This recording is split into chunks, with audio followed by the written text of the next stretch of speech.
अभी हाल ही में आपने देखा होगा कि फितने इस कदर वजूद में आ रहे हैं कि अब ऐसा भी फितना सामने है कि अल्लाह है कि नहीं।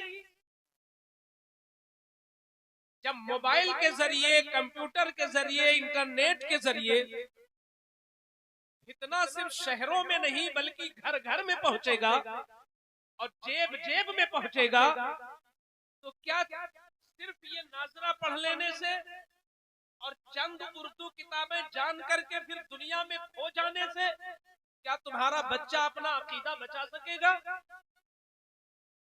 एक बाप की जिम्मेदारी है कि अपने बच्चे के ईमान के तहफ्फुज की फिक्र करे। मैं ये नहीं कहता कि हर बच्चा आलिम दीन बन जाए या हर बच्चा बहुत बड़ा खतीब और बहुत बड़ा पीर बन जाए। ये निजामे कायनात है, इसमें जरूरत एक डॉक्टर की भी है। ये निजामे कायनात है, इसमें एक इंजीनियर की भी जरूरत है।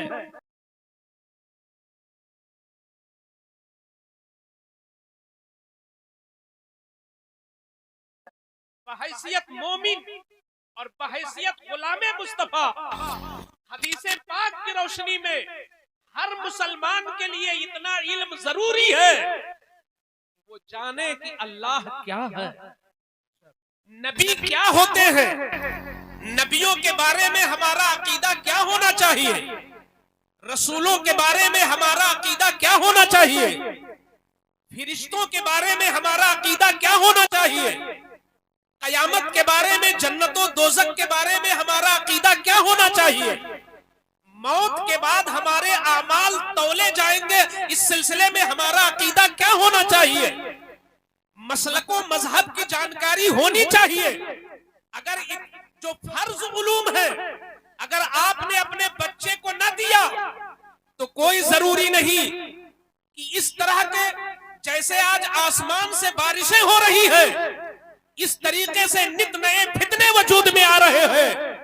आज अल जामियतुल कादरिया के इस मुवक्कर स्टेज से इन जिम्मेदार उलमा की मौजूदगी में ये मैसेज देता हूं कि ऐ कुर्बो जवार से आने वाले सुन्नियों, ये गिरह बांध लो और ये मिजाज बना लो कि हम अपनी जिंदगी में अपने बच्चों को इस लायक जरूर करेंगे और इतना दीन का इल्म जरूर सिखाएंगे कि हमारा बच्चा चाहे मिस्त्री बने, चाहे डॉक्टर बने, चाहे इंजीनियर बने, चाहे वो गुजरात कमाने जाए, चाहे वो मुंबई कमाने जाए, चाहे वो अमेरिका कमाने जाए, चाहे वो सऊदी अरब जाए, कमाई सऊदी अरब में करे मगर मसलक इमाम अहमद।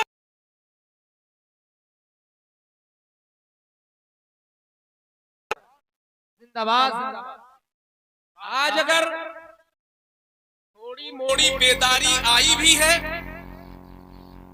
तो वो दुनिया के इल्म से लोग जाग रहे हैं क्योंकि उसमें एक मकसद है माल कमाना और उन्हें ये नहीं पता है। जो लोग इंटर बीए वगैरह खालिस इंटर बीए के चक्कर में है कि बच्चा कमा के देगा, मैंने देखा वो खुद लाइन लगाए हैं, 5 लाख नौकरी निकली और लाइन में खड़ा है, खुद उसको अपनी कोई अपना भी तहफ्फुज हासिल नहीं और अपने लिए वो बेकरार है। मगर मैंने देखा अल्लाह जिन्हें एक छोटा भी मौलवी बना देता है वो 5 को पाल देता है। अल्हम्दुलिल्लाह, बहुत अच्छे। ये बरकत है दीन की और ये बरकत है कुरान की।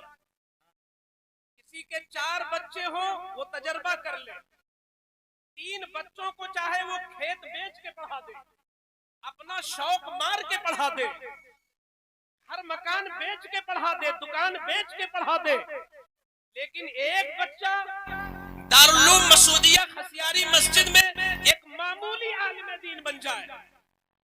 मैंने दुनियावी एतबार से देखा है कि माँ बाप के हक में वो दुनिया में भी बहुत मुफीद होता है और उनकी मौत के बाद जो डॉक्टर है दूर खड़ा होगा, जो इंजीनियर है दूर खड़ा होगा, जो बहुत बड़ा जमींदार है वो दूर खड़ा होगा, मगर जो आलिम बन गया वो तेरे सरहाने बैठकर सूरह इखलास पढ़ेगा और तेरी बख्शिश के लिए दुआएं करता होगा। नारे तकबीर, नारे रिसालत। मसलके आला हजरत, फजीलते इल्मे दीन, नारे तकबीर, नारे रिसालत। बहुत अच्छा।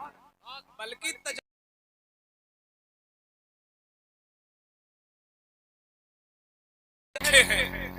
और जब बेचारे बूढ़े हो गए और बच्चा अगर उनका बहुत हाई फाई डॉक्टर है और बहुत हाई फाई कोई मालदार या बड़ी ऊंची पोस्ट पे है, तो बुढ़ापे में माँ बाप अपने बच्चों से डरने लगते हैं। जी, सच्चाई है, लेकिन सच्चाई है। माँ बाप खुद इस बात का एहसास रखते हैं कि कोई ऐसा जुमला न निकले कि बेटा कहीं नाराज न हो जाए।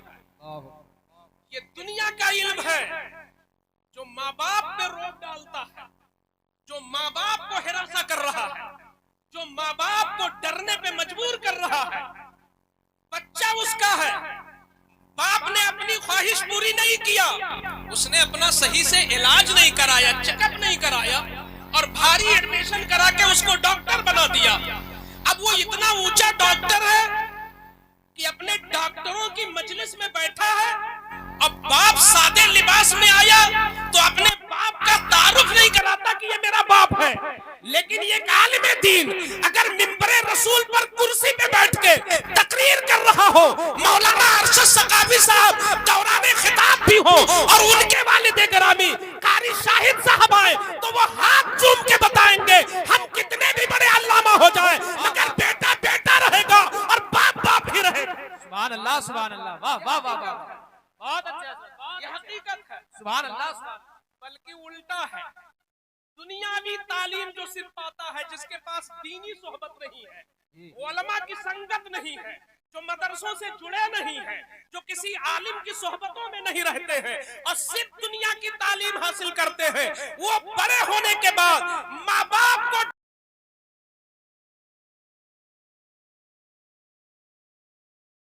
एक अल्लामा, एक नाज़िमे आला, एक इमाम ये डरता रहता है कि कहीं मेरी माँ नाराज ना हो जाए, क्योंकि मेरी माँ नाराज होगी तो जहन्नम मिल जाएगा। अल्लाह अल्लाह अल्लाह, ये दीन का इल्म है। आज साहिबे सरवत लोग अपने बच्चों को नहीं पढ़ाते। दारुल में मुतवस्सित घरानों के या बिल्कुल लोअर क्लास के लोग आते हैं, बड़े लोग अपने बच्चों को हाफिज नहीं बनाते। अच्छा, इसकी वजह खुद कौम की भी कमियां हैं बहुत सारी। अब कौम चाहती है कि भाई आलिम साहब मिंबर पे बैठे तो हमारी तारीफ करें। हाँ, जिस चीज में आप तारीफ के लायक है तारीफ की जाएगी, लेकिन जहां पर आप तारीफ के लायक नहीं है वहां पर तंबीह भी की जाएगी। बेशक बेशक तंबीह की जाएगी। आप ये बताएं कि जो बच्चे मदरसे में आते हैं और आलिमो हाफिज बन के निकलते हैं, उन उलमा और हुफ्फाज और अइम्मा की हौसला अफजाई हमारी कौम कितना करती है। जाहिर सी बात है कि मार्केट में जिस चीज की पजीराई होती है, बाजार में जिस चीज की चलन होती है और लोग जिस चीज की तरफ मायल होते हैं, उस चीज की तरक्की होती चली जाती है।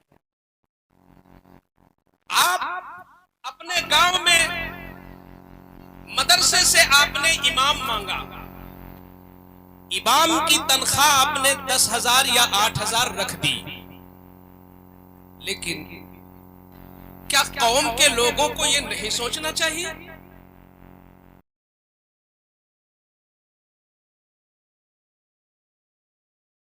के बच्चों का कुरान सही कराता है, उनकी उर्दू सही कराता है, उनको दुआएं याद कराता है, और हम अपने बारे में नहीं बता पाते मगर मेरा इमाम मेरे बारे में सिखाता है।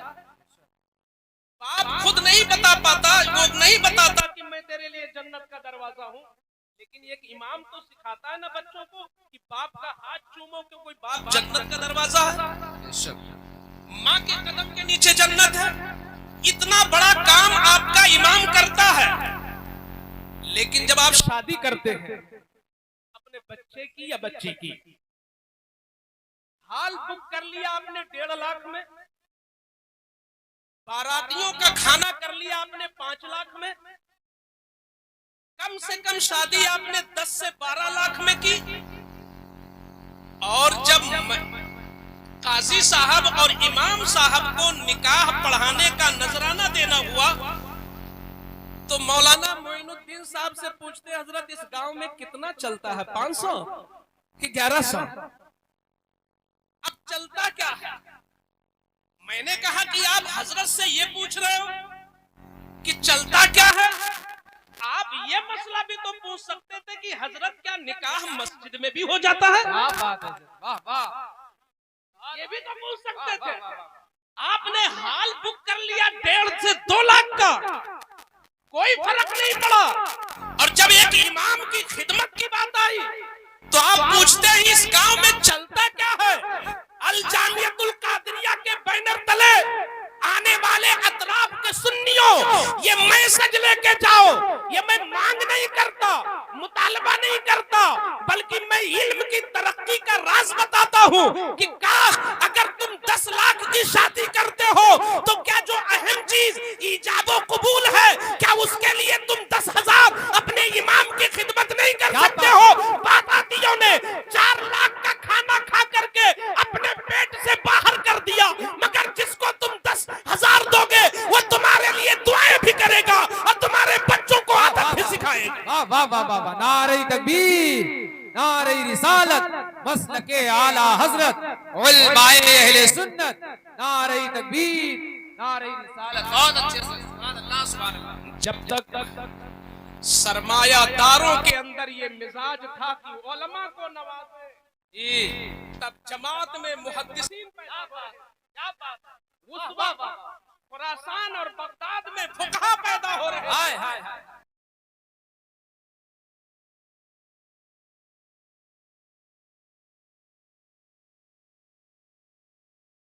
और आज जब आपने हाथ खींच लिया और मदरसा चलाने वालों के शाने बशाने खड़े होकर उनकी हौसला अफजाई नहीं की और तनख्वाहें कम से कम हो गई, ऐसी सूरत हाल में अब मुहक्किकीन कहां से लाओगे?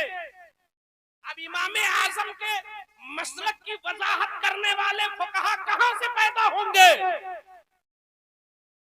जरूरत इस बात की है कि अवाम अपना दिल कुशादा कर ले। आप देखो जरा तारीख में भी तो नजर डालो। आज अगर सिर्फ भट्ठा हो जाए, 2 भट्टे हो जाए, एक तो दिमाग अर्श पे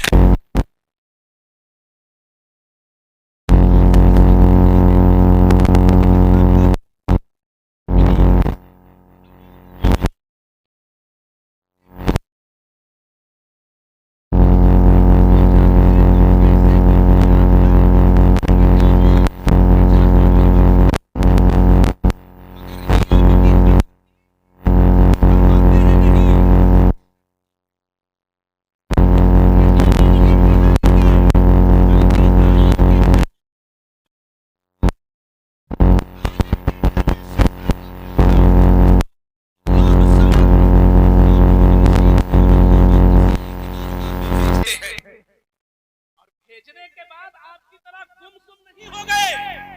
आज तो ये है कि मौलाना आरिफ के हवाले हो गए, वो जाने, वो जाने। अरे आप अपने बच्चों की निगरानी नहीं करेंगे तो क्या फरिश्ते निगरानी करेंगे? आपकी अंदर ये हसासियत होनी चाहिए कि मेरा बच्चा कहाँ पढ़ रहा है। हारून रशीद ने कहा कि चलो देखते हैं वक्त निकाल कर कि मेरा बेटा अपने उस्ताद की ताजीम करता है कि नहीं। क्या बात है, ऐसा तो नहीं कि शहजादगी का गुरूर दिमाग पे चढ़ा, ऐसा तो नहीं। गए इत्तेफाक से नमाज का वक्त हो चुका था। अल्लामा किसाई वजू फरमा रहे थे। शहजादा मामून रशीद लोटे में पानी लेकर के उस्ताज के कदमों पर पानी डाल रहा था। बादशाह का वहीं से गुजर हुआ।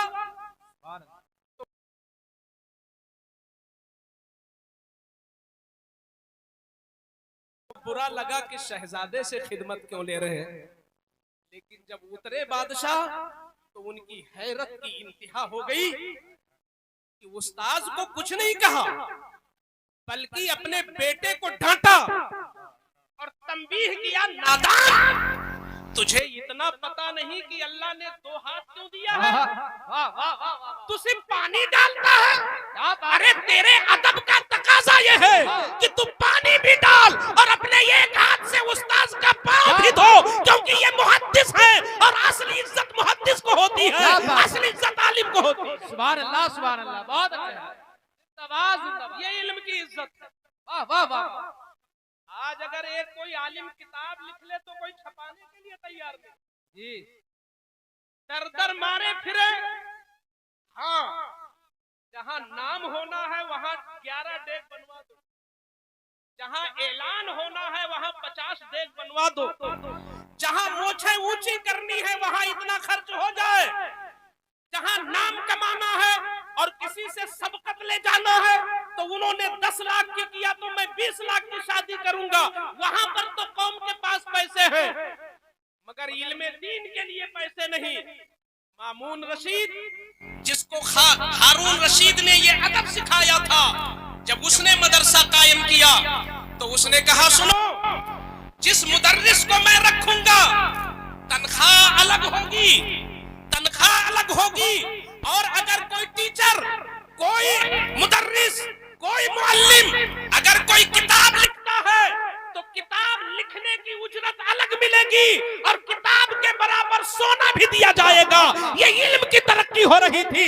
जब इल्म की नवाज़िशात हो रही थी तो मुसन्निफीन पैदा हो रहे थे, मुहर्रिरीन पैदा हो रहे थे, मुहद्दिसीन पैदा हो रहे थे। कौम ने हाथ खींच लिया तो इल्म सर्द पड़ रहा है। जरूरत ही है कि दीन के लिए आप हसास हो जाओ।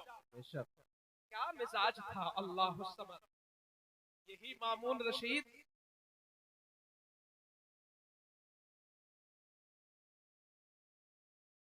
बड़ा असर होता है।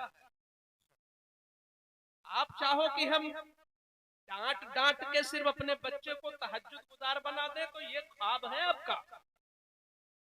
आप चाहो कि हम नरम गरम सुना के अपने बच्चे को 5 वक्त का नमाजी बना दे, ये आपका ख्वाब है। खुद उस मैदान में उतरना पड़ेगा, तरबियत के मैदान में। मामून रशीद, जिसको हारून रशीद ने वो तरबियत दी थी कि उस्ताद का पैर धो, जब इन्होंने अपने बच्चों के लिए उस्ताद मुकर्रर किया, सैयदना इमाम फर्रा, अल्लाहु समद, इमाम फर्रा जो वक्त के बहुत बड़े कारी भी हैं और वक्त के बहुत बड़े इमामुन नह भी हैं, उनको मुकर्रर किया कि आप मेरे बच्चों को तालीम दें। अच्छा देखिए, तालीम के लिए मुकर्रर करने के बाद एक जासूस मुकर्रर किया, इसलिए कि तुम देखो मेरे बच्चे उस्ताद की बातें गौर से सुनते हैं कि नहीं। कहीं ऐसा तो नहीं कि इनको अपने महल का नशा हो, इनको अपने बाप के इक़्तिदार का नशा हो, इनको अपनी दौलत का नशा हो, इनको अपनी शोहरत का नशा हो। जरा तुम देखो ये उस्ताद का अदब कैसे करते, इमाम फर्रा की ताजीम कैसे करते हैं। और कहा कि रोजाना की रिपोर्ट मुझे शाम को पेश करो। एक दिन जासूस आया और कहता है, अमीरुल मोमिनीन, हद हो गई, आज आपके बच्चों ने सबक तो गौर से सुना और उस्ताद का अदब भी किया, मगर जब उस्ताद चलने लगे तो आपके दोनों शहजादे लड़ने लगे आपस में। तो मामून रशीद ने कहा कि क्या वजह थी लड़ाई की, किस चीज में झगड़ने लगे। अब सुने जरा गौर से, कितनी अहम बात है। क्या इल्म की तरक्की थी उस दौर में। जासूस ने कहा कि लड़ने इस बात में लगे कि दोनों शहजादों में से हर शहजादे ने कहा कि उस्ताद की जूती उनके पैर में हम डालेंगे। उसने कहा हम डालेंगे, उसने कहा हम हम डालेंगे। तो अब मामून रशीद ने कहा, फैसला किसके हक में हुआ। तो जासूस कहता है, फैसला ये हुआ कि एक जूती एक शहजादे ने पहनाई और दूसरी जूती दूसरे शहजादे ने पहनाई। इस तरह उस्ताद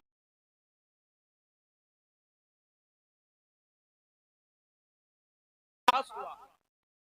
उसने दूसरे दिन दरबार में इमाम फर्रा को बुलाया और इमाम फर्रा से अर्ज करता है कि हजरत ये बताएं कि असल इज्जत दुनिया में किसकी है। तो आज के दौर में असल इज्जत जमीन पर किसकी है? तो उन्होंने रियायत में कह दिया कि इज्जत तो आपकी है क्योंकि आप अमीरुल मोमिनीन हैं, आप खलीफे वक्त हैं, इज्जत आपकी है। तो मामून रशीद ने कहा नहीं नहीं, मैं इसको मान नहीं सकता। मेरा अपना ख्याल यह है कि इज्जत है तो दीन की इज्जत है और इज्जत है तो इल्म की वजह से इज्जत है। बेशक बेशक। कहा वो कैसे? तो मामून रशीद कहता कि ये दोनों मेरे शहजादे आकिलो बालिग हैं, इनको पता है कि मेरे बाद यही खलीफा बनेंगे, ये मेरी दौलत के वारिस हैं और मेरे जानशीन मेरे वली अहद हैं।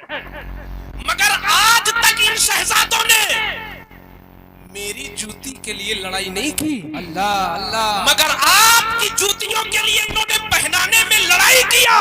तो मामून रशीद का दिल कहता है इज्जत मिलती है तो दीन से मिलती है और इज्जत मिलती है तो इल्म से मिलती है। क्या बात है, वाह वाह वाह वाह, सुभान अल्लाह सुभान अल्लाह। ये उलमा ऊपर क्यों बैठे? बहुत अच्छे से, बहुत अच्छे। वो चाहे इमाम हो या हाफिज हो, मौलवी हो या अल्लामा हो, मुफ्ती हो या मुकर्रिर हो, खतीब हो या शायर हो, सिर्फ इस वजह से कि इनका जुड़ाव इल्म से है और इनका ताल्लुक दीन से है। वाह वाह। इसलिए नहीं कि आले रसूल हैं, इसलिए नहीं कि ये शहजादे हैं, इसलिए नहीं कि जिम्मे हुकूमत इनके पास है, इसलिए नहीं कि बहुत बड़े इक़्तिदार के मालिक हैं, सिर्फ इसलिए कि ये कुरान पढ़ाने वाले हैं, ये हदीस रसूल सुनाने वाले हैं, ये मुस्तफा की बातें करने वाले हैं, ये वज़ू और नमाज का तज़किरा करने वाले हैं।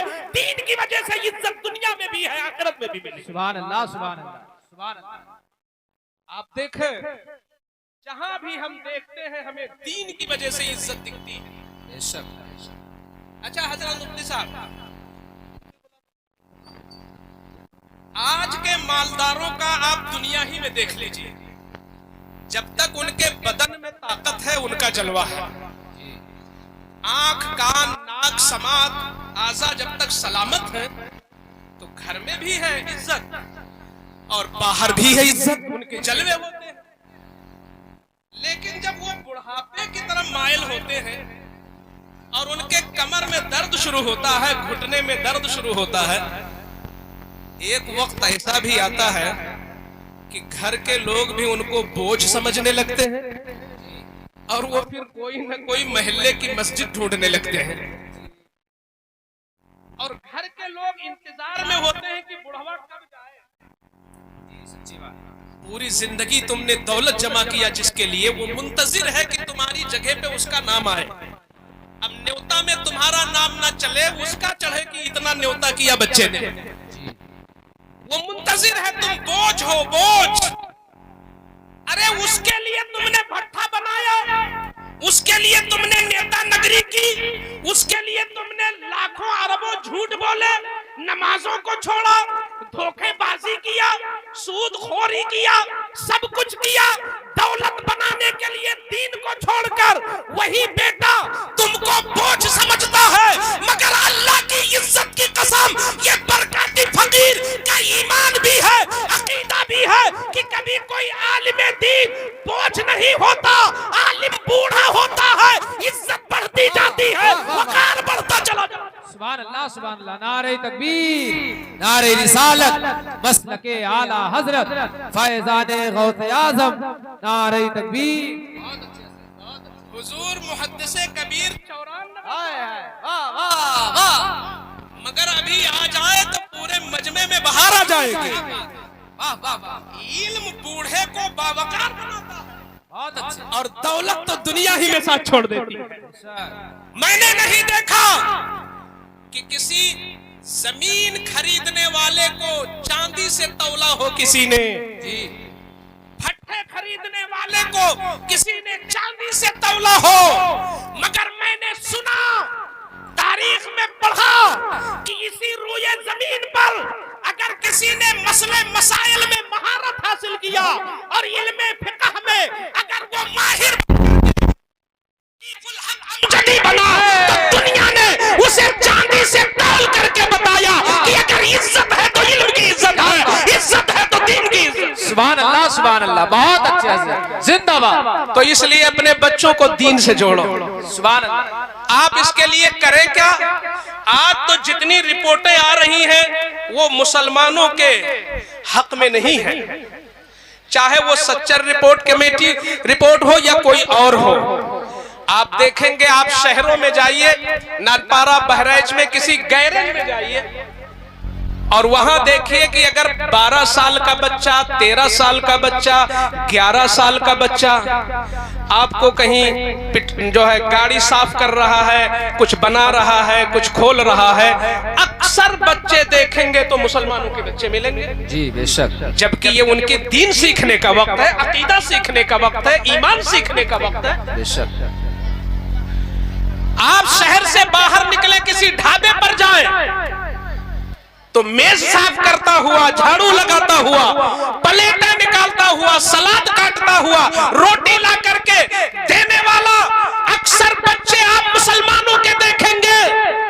कहां जा रहा है मुसलमान? कपड़े वाला कपड़े में बिठा रहा है, किसान अपने बच्चे को किसानी पे लगा रहा है और ढाबे वाला ढाबे में लगा रहा है। ऐसा नहीं होना चाहिए। हम चलते चलते कुछ तजवीजें रखेंगे जी कि आज हम लोग कर क्या सकते हैं, आज हमारी तरक्की यानी दीन की तरफ हमारा मैलान कैसे हो।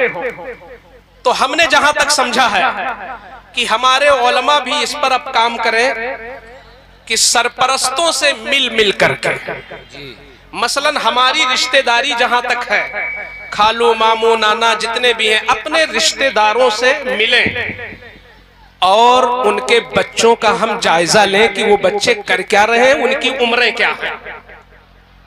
अगर ये देखें कि उन बच्चों के साथ गलत हो रहा है, उम्र उनकी है दीन सीखने की, पढ़ने की, कुरान सीखने की, हदीस सीखने की, लेकिन उस बच्चे से कोई और काम लिया जा रहा है, तो उनके माँ बाप से हम मुलाकात करें और उनकी ज़हन साजी करें और उनको अच्छे अंदाज में समझाएं कि सुनो, अपना शौक मार लो मगर बच्चों को पढ़ा लो।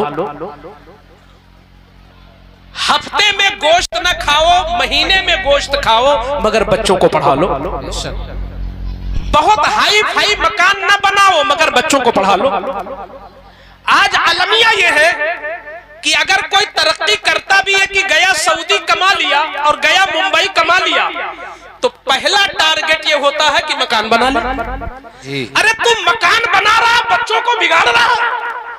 बच्चे की उम्र बार बार पलट के नहीं आएगी। नादान, मकान बाद में बनाना, बच्चे को पहले बना ले।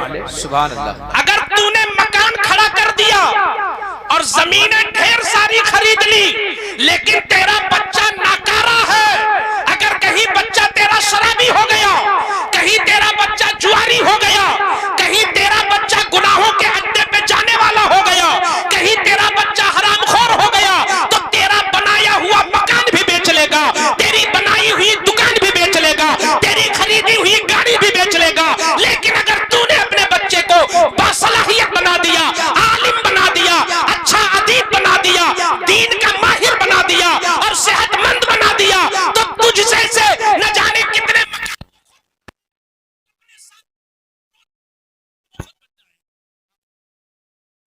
इसलिए हम सरपरस्तों से मुलाकात करें और अपने, अगर अल्लाह ने सलाहियत दी है तो अपने रिश्तेदारों के 1-2 बच्चों की हम जिम्मेदारी ले लें जी, उनकी कफालत ले लें।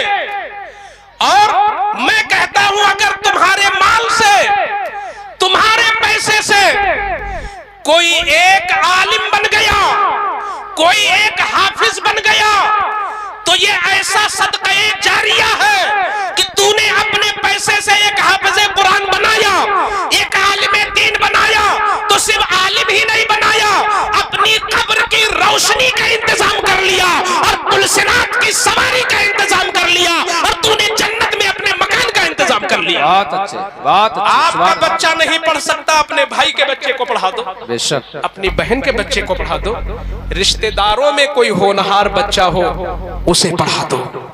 जब तक कि ये जहन हम नहीं बनाएंगे, मेहनतें नहीं करेंगे, तो ये ठाठे मारता हुआ मजमा जलसों की हालत तो आप देख ही रहे। कि हमारे जलसे से काम कितना हो रहा है।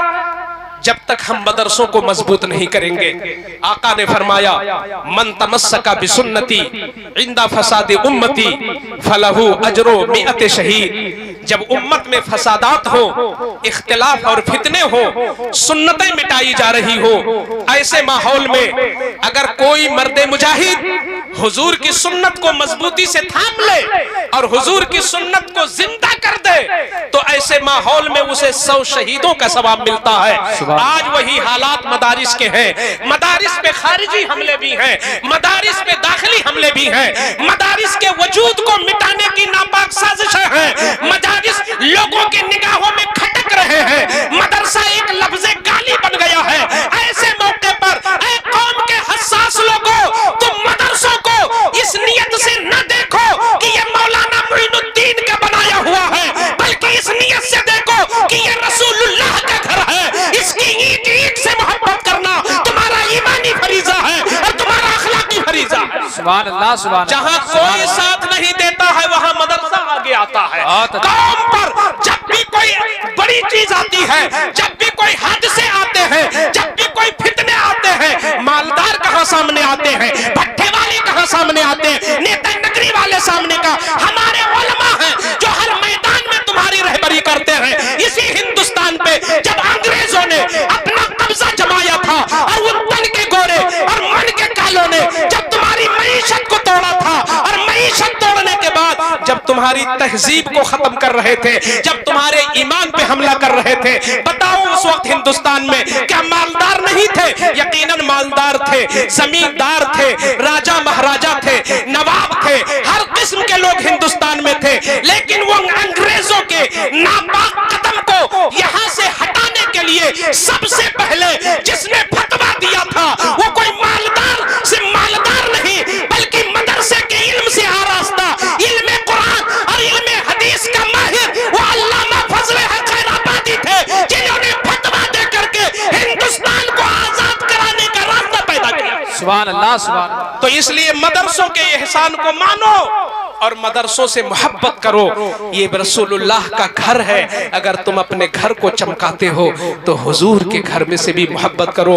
अल्लाह ताला मदरसों को आबाद रखे, क्योंकि ये आबाद है तो चेहरों पे दाढ़ियां आबाद है, ये है तो हमारी टोपियां सलामत है, ये है तो अजानें हमें सुनने को मिलती हैं, ये है तो हमें मुकर्रर मिल रहा है, मदरसे है तो खतीब मिल रहा है, ये है तो हमें इमाम मिल रहा है, ये है तो हमें काजी मिल रहा है, ये है तो हमें पीर मिला।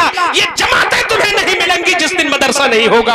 अल्लाह ताला हमें भी बोलने से कहीं ज्यादा खुद अमल की तौफीक अता फरमाए और मेरे बोलने में लफ्जी मानवी ताबीर के एतबार से, तशरीह के एतबार से, तफसीर के एतबार से, नियत के एतबार से, खुशू खुजू के एतबार से जहां भी कमी नक्स कजी हुई हो, मैं तौबा करता हूं। मेरे साथ आप कलमा पढ़ें, ला इलाहा इल्लल्लाहु मुहम्मदुर रसूलुल्लाह अस्तगफिरुल्लाह रब्बी मिन कुल्ली ज़ंबी व अतूबु इलैहि व मा अलैना इल्लल बलाग। अस्सलामु अलैकुम व रहमतुल्लाहि व बरकातुहू।